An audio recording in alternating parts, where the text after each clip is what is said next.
Hello friend, स्वागत है आपका आपके अपने लीगल चैनल सोच पर प्रहार में। मैं हूं एडवोकेट सनी शर्मा। दोस्तों, अभी आप लोगों को पता होगा कि इस बार संडे को लाइव नहीं हो पाया था, तो हमने लाइव मंडे को कर लिया। अब इसमें बहुत सारे लोगों का प्रश्न था, सर हमें तो पता ही नहीं चल पाया, हमारे पास कोई नोटिफिकेशन भी नहीं आया। ऐसा इसलिए हो सकता है कि आप लोगों ने सब्सक्राइब तो किया हो, चैनल नोटिफिकेशन बेल पर क्लिक ना किया हो, या फिर दूसरा रीजन हो सकता है आपने सब्सक्राइब ही ना किया हो। तीसरा रीजन हो सकता है कि आपने सोच पर प्रहार पे सब्सक्राइब किया हो लेकिन कानूनी सोच पे सब्सक्राइब ना किया हो। तो कई सारे इसके रीजन हो सकते हैं। तो दोस्तों, वैसे तो जो लाइव प्रोग्राम है वो संडे को ही आएगा, और कभी अगर संडे में अवेलेबल नहीं हूं, कहीं बाहर जाना पड़ रहा है, तो फिर हम आगे पीछे उसको रख लेंगे। जैसे अब नेक्स्ट संडे भी मैं अवेलेबल नहीं हूं, तो मॉर्निंग टाइम पे उसकी एक मैसेज हम लोग पोस्ट में डाल देंगे। तो दोस्तों, उसी के अकॉर्डिंग फिर वो प्रोग्राम आएगा। तो आप सभी लोगों से कहना चाहूंगा, जिन्होंने भी अब तक कानूनी सोच और सोच पर प्रहार दोनों चैनल को सब्सक्राइब नहीं किया है, वो सब्सक्राइब भी कर लें और नोटिफिकेशन बेल पर भी जरूर क्लिक कर लें, ताकि वो इस तरह से किसी भी प्रोग्राम को या किसी भी वीडियो को मिस ना करें। तो दोस्तों, आज की इस वीडियो में हम लोग बात करने वाले हैं 340 सीआरपीसी पे स्पेशली। अब पहला प्रश्न यहाँ पे लोगों के मन में यह आता है कि 340 सीआरपीसी हम कौन कौन से केस में लगा सकते हैं।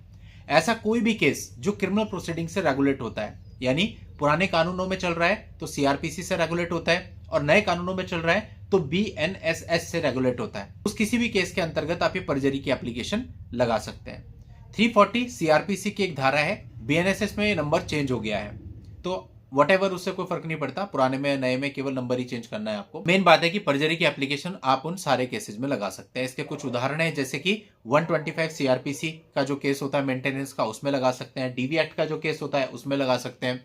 498 का जो केस होता है उसमें लगा सकते हैं। यानी हस्बैंड के पॉइंट ऑफ व्यू से अगर आप बात करो तो उसके ऊपर जो तीनों केस चलते हैं, वो तीनों ही केस में ये एप्लीकेशन लगा सकता है। अब सेकंड क्वेश्चन इस परजरी की एप्लीकेशन को लेकर के ये होता है कि ये एप्लीकेशन कब मूव की जा सकती है। तो इसके लिए कोई भी निर्धारित समय नहीं है, पूरे ट्रायल के दौरान कभी भी आप ये एप्लीकेशन मूव कर सकते हो। अब ये आपको देखना है कि आपको ये एप्लीकेशन कब मूव करनी है।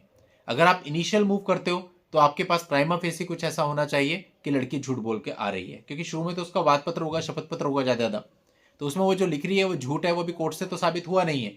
आपके पास उसका कोई प्राइमा फेसी एविडेंस हो कि इसने झूठा शपथ पत्र दिया है, ठीक है, या वाद पत्र में पर्टिकुलर इंसिडेंट झूठा बताया है, उसका ये प्रूफ है, वो अटैच करके हम 340 सीआरपीसी लगा सकते हैं। लेकिन अगर आप जस्ट ये कह रहे हो कि उसने जो कहानी बनाई है वो झूठी है, जैसे कि आप कहते हो अपने ज्ञान के अनुसार, या फिर आपके पास कुछ रिकॉर्डिंग है उसके आधार पे, तो फिर ऐसे में स्टार्टिंग में 340 सीआरपीसी नहीं लगाना चाहिए कि रिकॉर्डिंग सब पहले ट्रायल में जाएगी, तो वो अभी साबित नहीं है तथ्य कि वो झूठे हैं। तो 340 सीआरपीसी इस कंडीशन में आपको शुरू में नहीं लगाना चाहिए। इसके बाद 340 सीआरपीसी आप क्रॉस एग्जामिनेशन के बाद लगा सकते हो, कि डेफिनेटली क्रॉस एग्जामिनेशन में इतने सारे तथ्य निकल के आ जाते हैं जो कि वाद पत्र से बिल्कुल कॉन्ट्राडिक्टरी होते हैं। तो ऐसे में 340 सीआरपीसी को क्रॉस के बाद लगाने पर भी कई बार काफी फायदा आपको मिलता है। बाकी मैंने आपको बता ही दिया है कि 340 सीआरपीसी लगाने का कोई निर्धारित समय नहीं है कि इस समय पे लगाना है और इस समय पे नहीं लगाना है। बाकी कई लोग कहते हैं कि कोर्ट एक्सेप्ट करेगी, एक्सेप्ट तो बिल्कुल करेगी, लेकिन देखा ही जाता है कि कोर्ट में 340 सीआरपीसी की एप्लीकेशन देने के बाद वो एप्लीकेशन पेंडिंग पड़ी रहती है, यानी उसको डिसाइड नहीं कर रहे हैं, बहुत समय हो गया, 1 साल हो गया, 1.5 साल हो गया, तो उसके लिए आपके स्ट्रॉन्ग आर्ग्यूमेंट की जरूरत पड़ती है। कोर्ट उसको डिसाइड कर देगा, इसके अलावा इसमें कोई चारा नहीं है। परजरी की एप्लीकेशन एक ऐसी एप्लीकेशन होती है कि अगर आपने इसको फाइल किया है और आपके फैक्ट्स कंक्रीट हैं, शार्प हैं, तो ऐसे में हमने सामने वालों को मैदान छोड़ते भागते देखा है, अपने केसेस को विड्रॉ करने के लिए एप्लीकेशन लगाते देखा है। बस डिपेंड करता है कि 340 एम आई ना हो। अगर 340 ऐसे ही आपने बस डाल दिया कि हाँ 340 लगाना, डाल दिया, आपने पढ़ा 4 जगह पे, वीडियो देखे, एक्साइटमेंट में डाल दिया, उसका कोई मतलब नहीं है, उसका कोई फायदा नहीं है। दूसरे पे प्रेशर तो क्या ही पड़ना है, आप पे प्रेशर आता रहेगा कि डिसाइड क्यों नहीं हो रहा, ये क्यों नहीं हो रहा, वो क्यों नहीं हो रहा, बाद में खारिज हो जाएगा, और कई बार आपके ऊपर जुर्माना भी लगा दिया जाता है अगर आप अनावश्यक रूप से इस प्रकार की एप्लीकेशन देते हो कि बस आपको लग रहा है कि बन रहा है। ऐसे नहीं, कोर्ट को लग रहा है कि बन रहा है कि नहीं बन रहा है, उस आधार पे आपको यह तय करना है कि आपको फाइल करना चाहिए कि नहीं करना चाहिए।